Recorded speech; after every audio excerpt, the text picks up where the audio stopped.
왜 비싼 거? 그 전반이랑은 조금 다르게 수업을 해야 될 것 같네. 우리 여름 되면 너희들이 선생님한테 맨날 화내는 게 있어.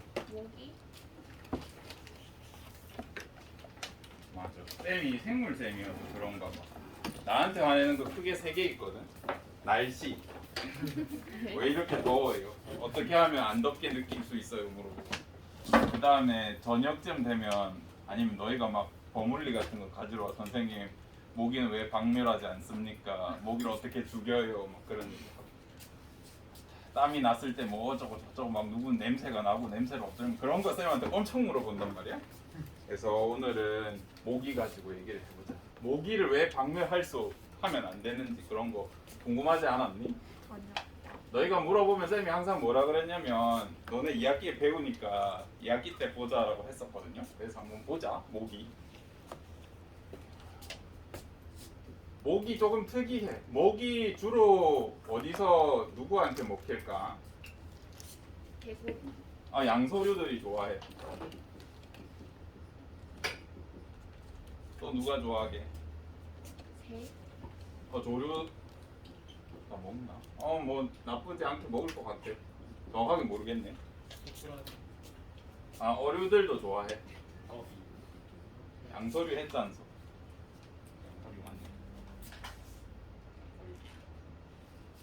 누가 제일 많이 먹냐면 박쥐들이 날아다니면서 모기들 되게 잘 먹어요. 너희들 뭐 흡혈박쥐 이런 거 들어봤니? 약간 흡혈 대결도 하고 그렇단 말이야. 어쨌든 이렇게 양서류, 조류, 어류들은 또 누구들한테 먹혀? 뭐 더 강한 포식자들한테 먹히겠죠. 근데 이 모기란 놈이 진짜 특이한 게 뭐냐면 얘는 1차 소비자면서 2차 소비자면서 3차 소비자면서 4차 소비자면서 포식자예요. 특이하죠? 왜 그럴까? 모두에게 얘는 양서류 피도 빨아먹고 조류 피도 빨아먹고 그 개나 곰이나 호랑이 피도 다 빨아먹고 사람 피도 빨아먹잖아. 그지? 그래서 얘는 1차, 2차, 3차, 4차, 5차 소비자까지 다 될 수 있어. 그래서 굉장히 특이한 놈이란 말이에요. 생태상으로 봤을 때. 그래서 얘를 죽이면 안 돼. 지난 시간에 우리 무슨 개념을 배웠잖아요. 그 개념 가지고 쌤이 만약에 서술형 시험 문제를 낸다고 하면 이거에 답변을 정확하게 쓰려면 한마디로 쓸 수 있어. 모기를 박멸하면 안 되는 이유가 이 과정에서 왜 그럴까요? 하면 한마디로 딱 얘기할 수 있어. 뭐게? 모기가 땡땡종이라서 그래.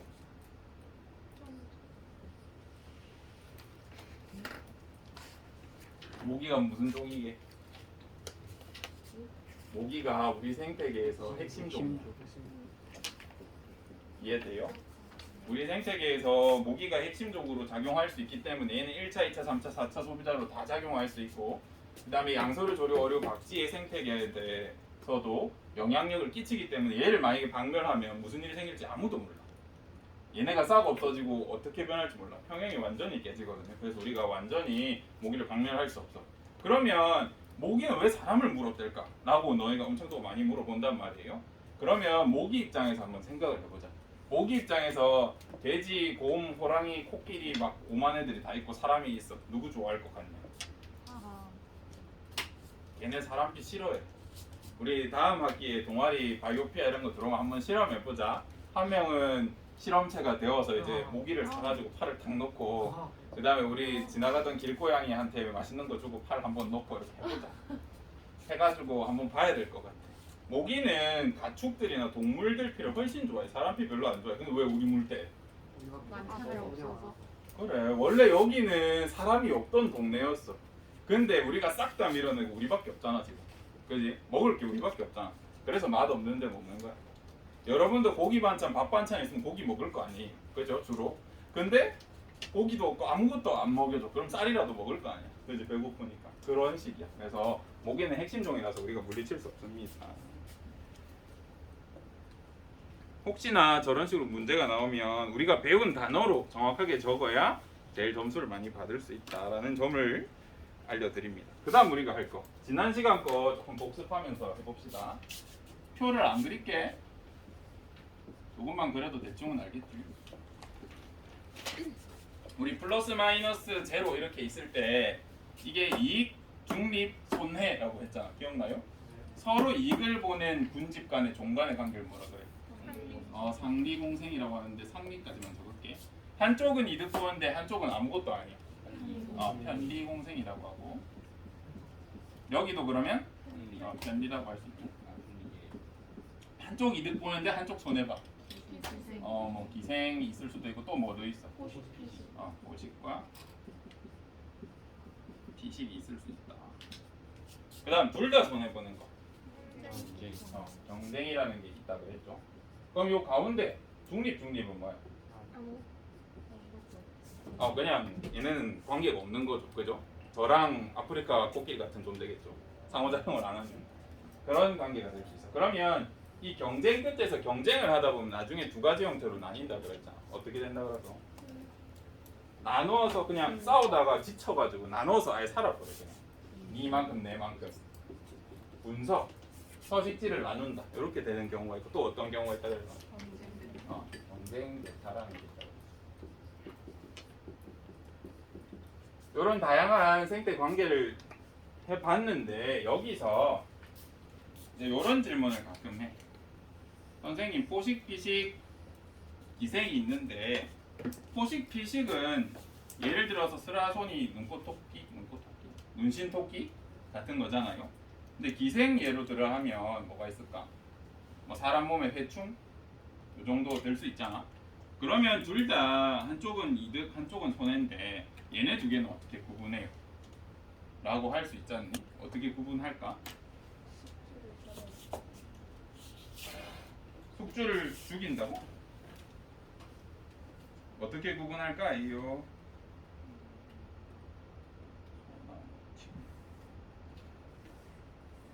좋은 그림 없나요? 좋네. 요 그림 한번 보자. 이 그림은 불 좀 꺼줄래? 이 그림은 소나무야. 근데 여러분이 아는 소나무랑 다르지 않아요? 여러분 칡 알아요? 칡? 칡뿌리 이런 거 알아? 칡이 어떻게 생식을 하냐면 어떻게 살아가냐면 여기 큰 나무가 있지 않소? 이렇게 나무가 소나무 같은 게 이렇게 있으면 칡이 뿌리부터 슬슬 갈아. 뿌리부터 이렇게 감는 거예요. 이렇게 해서 감싸. 그 다음 지가 잎이 막 나니까 나중에 소나무가 어떻게 되게? 광합성 못하니까 나중에 소나무가 죽을 가능성이 높아. 그래서 칡은 대표적인 기생생물입니다. 이해되시죠? 근데 요즘 칡 왜 이렇게 보기 힘드냐? 옛날에는 칡이 좀 왕성했거든요. 맞아, 몸에 좋다니까 우리가 다 먹어서 잘라가지고. 그리고 사람들도 알기 때문에 가을철에 칡도 잎이 많이 떨어지거든요. 그때 칡을 우리가 다 잘라줘. 나무를 소중하게 생각하는 분들이, 나무 주인들이. 얘 기생이야, 포식이야, 피식이야? 왜 기생이야? 잡아먹은 건 아닌 것 같고, 그죠? 그래서 재작년쯤에 여러분이 질문을, 이제 학생들이 질문을 했고, 저도 계속 책을 찾아봐도 모르겠고 해서 교수님한테 물어봤어요. 교수님, 도대체 피식과 포식, 기생은 어떻게 구분하는 겁니까? 교수님이 말했어. 나도 모른다. 하지만 우리 한번 생각을 해보자꾸나. 그리고 며칠 뒤에 답이 왔는데 이렇게 말씀해 주셨어요. 피식과 포식은 이득 보는 쪽이 큰 동물이면 우리가 이렇게 말하지 않을까? 기생은 이득 보는 쪽이 작은 동물이면, 작은 생물이면 우리가 그렇게 말하지 않을까라고 하셨어. 우리 이렇게만 결론 내자라고 했어. 더 자세한 사항은 우리가 막 생각을 해보잖아. 그러면 여기 안 맞는 것도 있긴 해. 근데 대부분은 여기 들어맞는다, 알겠죠? 그래서 자세히 물어보면 나도 몰라. 교수님도 모르니까 몰라. 제가 질문 드린 교수님 두 분이 그래도 우리나라 생태학에서 탑 클래스인데, 월클이신데 모른다 하셨기 때문에 남기정 교수님이랑 정명기 교수님이요. 그 두 분께서 식물 전문가인데 모른다 하셨기 때문에 그건 진짜 모르는 거야. 아시겠죠? 우리나라 식물 원탑 투탑이 모른대. 그럼 모르는 거지 뭐. 누가 아니야. 그죠? 이 정도만 생각해 주시면 됩니다. 그럼 우리는 이걸 보면 됩니다. 우리가 이런 걸 이제 글로 이렇게 배웠잖아. 상리공생, 편리공생, 기생 이런 걸 글로 배웠는데 이제 그래프로 공부할 줄 알아야죠. 여기 그래프 중요하다 그랬잖아요. 같이 보자. 이걸 봤을 때 이쪽이 개체수, 이쪽이 시간이라고 하고 이 한 칸 한 칸 쌤이 1, 2, 3, 4, 5 이렇게 그릴게. 예를 들어서 저 한 칸이 우리는 100마리 또는 10의 1승마리, 10의 2승마리 이렇게 보자. 생장 곡선처럼 보이니까 Y축은 어떻게든 적을 수 있어요. 10의 1승을 적을까? 뭐 이런 식으로 된다 보자. 우리 보통 생장 곡선 Y축 지수적으로 봤으니까 보면 얘네는 집신벌레 따로 배양하고 애기 집신벌레 따로 배양한 상태야. 그런데 그래프를 한 번에 그린 거야. 이해되시죠? 이거 이해되시죠? 근데 얘네를 똑같은 서식지에 따로따로 키우다가 그 똑같은 서식지에 한 번에 키워본 거야. 그랬더니 무슨 일이 일어나? 애기 집신벌레 수는 어떻게 됐어? 원래보다 조금 줄었죠. 집신벌레는 어떻게 돼? 많이 줄었죠. 그러면 이때 얘네의 군집 상관관계는 뭐냐? 라고 물어보면 어떻게 대답해야 돼? 경쟁 정도로 대답해 주시면 됩니다. 왜? 라고 하면 따로 키웠을 때 둘 다 이만큼 자랐는데 같이 키우니까 서로 손해봤잖아. 그지? 서로 마이너스 마이너스죠. 그래서 경쟁이라 답해줍니다. 그러면 이 그래프가 만약에 그거면 어쩔래? 공생, 상리공생이다 라고 하면 그래프가 어떻게 될까? 둘 다 원래보다 커지겠죠? 요렇게 그죠? 또는 뭐가 있냐? 뭐가 있을까요, 여러분들? 포식 피식의 관계다. 포식 피식의 관계다. 너무 어려운데 포식 피식? 그러면 얘가 줄었을 때 얘도 줄었다가 얘가 주니까 얘가 늘어나고 얘 다시 늘어나다가 뭐 이렇게 되겠죠? 아, 포식 피식은 좀 어렵네. 기생이다 하면 어떨까? 집신벌레가 기생 당하는 거라고 하면 집신벌레가 준 만큼 누군 늘어나? 애기 집신벌레는 늘어날 수 있죠. 이런 식으로 되겠죠. 그래서 여러분이 그래프를 쌤이 제시했을 때 이게 어떤 군집 상호작용인가를 맞힐 수 있으면 좋습니다. 알겠죠? 이게 오늘 할 것 중에 제일 어려운 것 같다.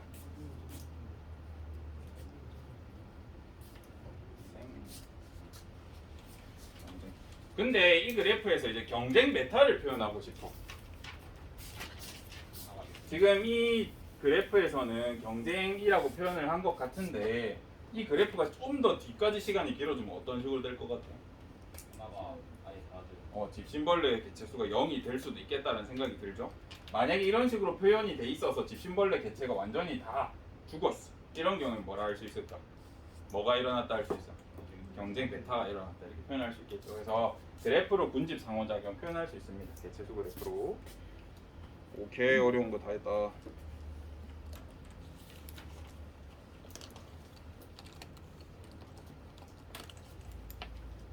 그러면 쉬운 거 해야지. 근데 쉬운 게 더 어려운가?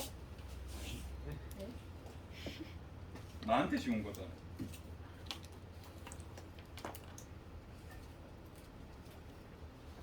여기 한번 봐주세요. 여기부터는 단어 공부다 얘들아. 단어 공부 여러분 힘들어하죠. 쌤도 어릴 때는 암기가 가장 수준 낮은 공부 방법이라 생각했거든요. 그래서 나는 이거 몇 쪽이냐? 좀 찾아주라. 그래서 쌤은 어릴 때 항상 이런 거 공부할 때도 오래 걸렸어. 얘가 왜 이름이 이렇게 붙었고 한자는 뭐고 뭐 역사도 알아보고 여기 뭐 사는지 알아보고 얘네 특징도 막 찾아보고 이런 식으로 공부했단 말이에요. 엄청 힘들게. 대신 그러면 이유를 아니까 기억할 필요가 많이 없어. 외우는 게 아니라 이해를 하는 공부를 했구나 했는데 요즘 들어서 드는 생각은 이해 없이 암기하는 애들이 진짜 천재인 것 같더라. 어떻게 하냐 그거. 똑똑하다. 요즘에는 단순 암기가 제일 어려운 것 같다. 막대가리가 돼서 그런지 모르겠네. 삼림의 층상구조라고 나와 있잖아요. 여기서 단어 몇 개 배울 겁니다. 여기 보면 지중층이라는 단어가 있는데 요거는 땅 밑에 생태계를 말해. 땅 밑에 생태계를 말하고 선대층 이런 게 있어. 근데 우리가 조금 중요하게 보는 거는 초본층부터 좀 봐주시면 좋겠습니다. 쌤이 여기 쉽다고 한 이유는 쌤이 자세히 안 가르쳐 줄 거야. 왜냐하면 30년 동안 여기서 문제 나온 적이 거의 없어. 한 문제 나왔는데 그것도 그냥 알면 맞히는 정도로 나왔거든요. 그래서 중점적으로 안 다룰 겁니다. 근데 여기서 하고 싶은 얘기는 알아들어야 되니까. 초본층 무슨 뜻일까? 풀, 초, 본, 뭐 본디본. 풀식물. 여러분이 생각하는 풀식물 생각하면 풀 같은 거. 그러면 저기서 나오는 선태라는 게 있거든요. 양치류나 선태 같은 게 있는데 선태 보면 뭐 이끼, 균류 막 이런 얘기를 한단 말이죠. 선태층.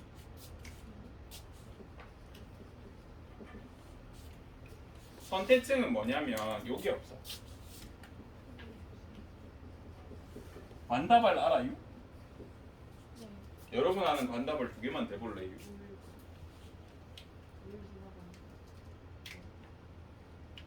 맞아. 그래 그거 1번대. 물 지나가는 간, 영양소 지나가는 간 이름 뭔데? 물관. 그다음 한 게 뭐야? 물관, 체관 들어봤어요? 들어본 거 맞니? 대부분 이거 얘기하면 선생님 식물을 꽃을 뭐 백합을 키웠는데 반으로 갈라서 물을 빨아 먹였더니 또는 색소물을 먹였더니 잘랐더니 색깔이 변해 있어서 이 얘기를 하는데 그게 뭔지 몰라. 관다발 공부하신 거예요. 아시겠죠? 관다발은 어떤 역할을 해? 영양소를 뿌리에서 끝까지. 그래. 뿌리에 있던 물을 위까지 올리는 관이 물관이야. 뿌리에 있는 영양소를 위까지 올리는 게 체관이야. 그러면 얘네는 관다발이 없어. 그럼 어떤 특징이 있을까? 뿌리 키웠어요? 그렇게 간다고? 위쪽으로 양분을 전달할 수가 없잖아. 그지? 그래서 키가 작아. 엄청 조그매. 이끼, 버섯 요런 애들이 대표적으로. 걔네는 그냥 땅에 있는 뿌리가 전달할 수 있는 것만큼밖에 안 커. 그래서 요만해. 그러면 선생님 버섯은요? 버섯은 여러분이 본 그 버섯이 거기가 생식기라서 본체가 아니요. 그런 얘기 해준 적 있니? 그지? 본체가 아니기 때문에 사실 밑에 다 있기 때문에 걔는 관다발이 필요 없어요. 그냥 얘부터는 관다발이 있고 초본층을 풀이라고 해. 그러면 여러분이 이제 이 단어를 잘 못 들어봤단 말이에요. 관목이 무슨 뜻일까? 관다발이 있는 나무? 관다발이 있는 나무. 대개 이제 팔하래 친구들은 관하면 관상용 뭐 이렇게 표현합니다. 실제로 여러분들 키에서 플러스 마이너스 100%, 200% 정도 되는 정도의 사이즈. 그러니까 우리가 여기서 볼 수 있는 조금 낮은 나무들 우리가 관목이라고 하고 교목은 큰 나무야. 교목이라고 하면 아마 학교 나무 뭐 이렇게 하던데 교목과 관목의 차이는요? 교목은 줄기가 하나예요. 관목은 줄기가 여러 개예요. 그래서 교목이 더 커. 라고 얘기하면 어려우니까 뭔 소리냐면요. 교목은 뿌리 하나에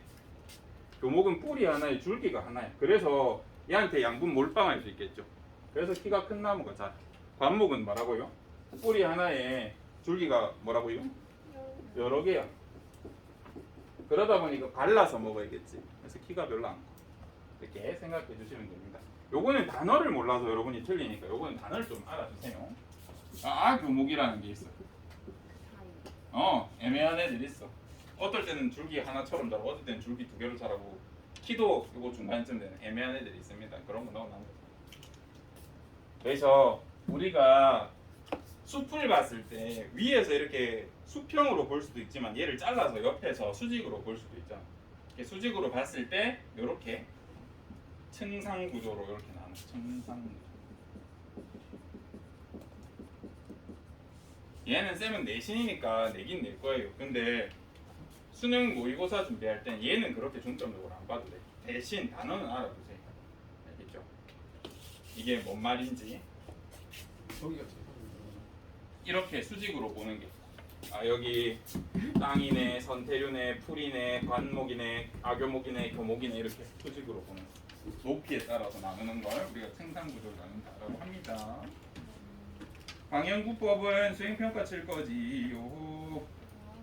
다음 시간부터 수업하고 연습하고 그다음 수행 칠 겁니다. 이건 꼭 해보셔야 돼요. 옛날에는 직자 나가서 했었는데 지금은 학교가 없으니 있나? 할까? 그 좀 애매하네. 데리고 저까지 올라가가지고 하긴 좀 그렇긴 한데 교장선생님한테 한번 말씀드려볼게요. 그다음 이제 우리가 생태계에서 군집을 나눌 때 여러 가지 기준들이 있는데 그 생태계를 나누는 기준을 한번 볼게요. 크게 생태계는 뭐랑 뭐로 나눠? 육지랑 뭐로 나누게? 물이 있는 곳으로 나눠. 육지는 크게 세 단계로 나눠. 이거는 한국지리, 여행지리 또는 지구과학 간 친구는 좀 익숙할 수도 있습니다. 크게 육지 쪽은 세 개로 나눠. 삼림, 나무가 많은 곳 삼림, 풀이 많은 곳 초원, 상막하고 비옥하지 않은 곳 사막 또는 황무지라고.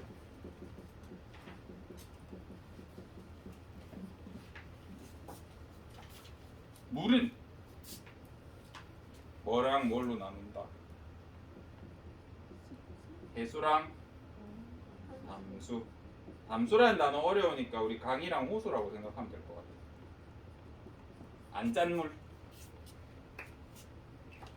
그래서 생태계를 나눌 때 우리 크게 두 가지 육지 바다로 나누고 육지 물 있는 곳으로 나누고 그 각각은 이렇게 나눠. 그래서 초원 사막 이런 게 있다라고 볼 수 있는데 이제 중요한 건 이 밑에 내용이에요. 여러분 교과서를 조금 주목해 주세요.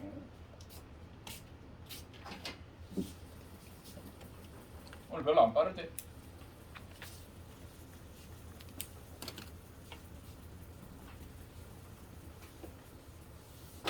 여기를 공부하다 보면 이거 왜 해야 되지 싶을 때도 있고 이게 무슨 의미가 있지라고 싶을 때도 있거든요. 하지만 함께 하면 조금 좋습니다. 여러분 한라산 백두산 가봤어요? 가본 사람 손. 한라산이요. 한라산 백두산 정상이요. 그냥 산에라도 가봤니? 걸어서? 차 타고 가서 오케이? 없나? 혹시 가본 사람? 어디 갔었어? 한라산에? 안경 뒤집어 쓴 거야? 그렇구나. 올라가 보니까 뭔 느낌이 들던고. 아, 차 타고 가서 모르는구나. 그 한라산을 여러분이 걸어서 올라가다 보면 이제 12월에 우리가 2차 체험학습을 할 수도 있잖아요. 하게 되면 혹시나 제주도를 가게 되면 반드시 한라산을 올랐으면 좋겠다. 새벽 5시에 정상까지. 한 6시간 올라가면 볼 수 있단 말이야. 뭐냐 그 표정들은. 왜냐하면 여기서 배울 수 있는 게 참 많아요. 일단 제주도 가는 게 여기야. 아 그치. 제주도 가서 산만 타다 오겠지. 우리 당일치기밖에 못하니까. 새벽 6시, 4시에 비행기를 타서 제주도 도착해서 5시에 산을 타고 내려와서 저녁 6시에 비행기 타고 다시 돌아오는 거예요.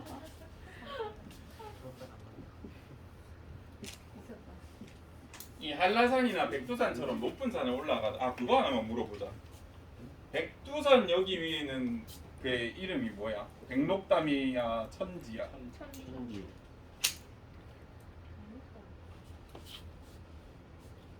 부산이라자. 백두산이 순대. 아 백두산이라 불렀어? 깜짝 놀랐네. 그래 너희는 상식적이다 그지? 백두산이 천지고 한라산이 백록담 맞지? 그래. 내가 잘못 말했네. 깜짝 놀랐네. 그래서 나 이거 단체로. 이건 지구고. 적도를 기준으로 이제 높은 산들을 올라가다 보면 지구 생태계를 한 번에 다 담고 있다. 이런 거시적인 이론을 얘기하고 있어요 여기서. 근데 우리 교과서를 읽으면 이게 이 말인지 절대 몰라. 그래서 설명드릴게요. 이쪽 적도 부근에는 어떨 것 같아? 덥지? 근데 이 적도 부근에서도 비가 진짜 많이 오는 데가 있고 안 오는 데가 있고 그냥 알싹 마른 데가 있어요. 그죠? 그래서 그런 것들은 실제로 산악 지형에서 요 정도 위치에 그런 친구들이 있어요. 그 다음 조금 더 높은 위도에 가면 어떤 애들이 살까? 다시 우리가 아까 요런 지역에 사는 애들 얘기를 안 했네 쌤이 말만 하고. 요런 지역에는 어떤 식물이 살까? 산인다. 상도 화렵수들이 주로 삽니다. 상록이 무슨 뜻이게? 항상 녹색. 항상 녹색이야. 화렵수는 잎이 큰 잎이 활짝 할 때 활이거든요. 그래서 잎이 넓고 항상 초록색인 애들이 살아. 상록수라는 건 무슨 뜻이야? 상록수. 사계절 내내 광합성 한다는 소리잖아. 얘네는 그래서 낙엽이 없고 단풍도 없어. 그렇겠죠? 상록수라고 하면 그런 특징이 있습니다. 요쯤 가면 요 정도 위도가 올라가면 어떤 애들이 사냐면 낙엽, 화렵수라는 게 살아. 지구의 위도 약간 위쪽이랑 산의 높은 산들의 요쯤 위치가 이런 식으로 돼 있어. 그다음 요 위에 뭐 많냐? 뭐냐? 뭐예요 이거? 거울인가? 요쯤에는 어떤 애들이 사냐면 침엽수가 살아. 침엽수는 무슨 뜻이에요? 잎이 뾰족한 거. 신같이. 잎이 침같이 생겨서 침엽수야. 나뭇잎 엽자 써가지고. 얘는 여기보다 어때? 목화에 춥지? 추우면 왜 침엽수가 살까? 침단. 열을 안 뺏기려고. 열을 안 뺏기려고? 열을 안 뺏기려고? 수분 증가. 수분 증가를 막으려고? 또 맞을 수도 있지. 결정적인 이유는 요즘 위치가 되면 눈이 겁내 와요. 잎이 넓으면 어떻게 되겠니? 눈을 엄청 많이 받치겠지. 그러면서 나무가 다 부러져. 하지만 침엽수들은 눈이 이렇게 흘러내리기 때문에 어느 정도 양만 받칠 수 있어. 그래서 크리스마스 트리 같은 애들은 보통 보면 침엽수겠죠. 화렵수로 크리스마스 트리 만든다고 거기에 이제 크리스마스 겨울 그런 나라로 가면 침엽수밖에 없어요. 화렵수가 있었으면 눈이 왔을 때 부러졌겠죠. 그런 효과가 있습니다. 그리고 한라산을 쭉쭉쭉쭉 올라가다 보면 어느 순간 나무가 한 개도 없어. 아니 시야가 확 트여. 맞아요. 여기부터 이제 관목들밖에 없어. 깨니 나무들. 그러다 더 위에 가면 아무것도 없어. 황무지처럼 돼 있어. 이제 추우니까 그렇게 추운 황무지 우리가 툰드라라고 하는데 그런 식으로 펼쳐집니다. 그래서 이 산의 높은 산들의 생태계 안을 자세히 보니까 지구 전체의 위도에 따른 생태계 분포랑 비슷하더라. 라는 얘기를 이 곳에서는 하고 싶어 하는 겁니다. 이때 비가 많이 오는 것을 우리가 뭐라고 하냐면 우림, 수림이라고 해. 비가 적당히 오면 우리가 초원이라고 하고 비가 안 오면 사막이라고 해줘요. 그래서 강수량에 따라서 이렇게 생각해 볼 수도 있다 라는 거. 어렵진 않죠?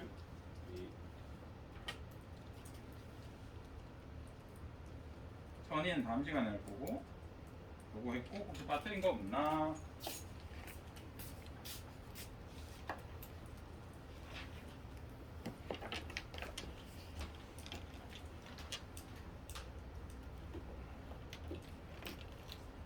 끝. 다 했네. 촬영 종료 해줄래? 오늘 여기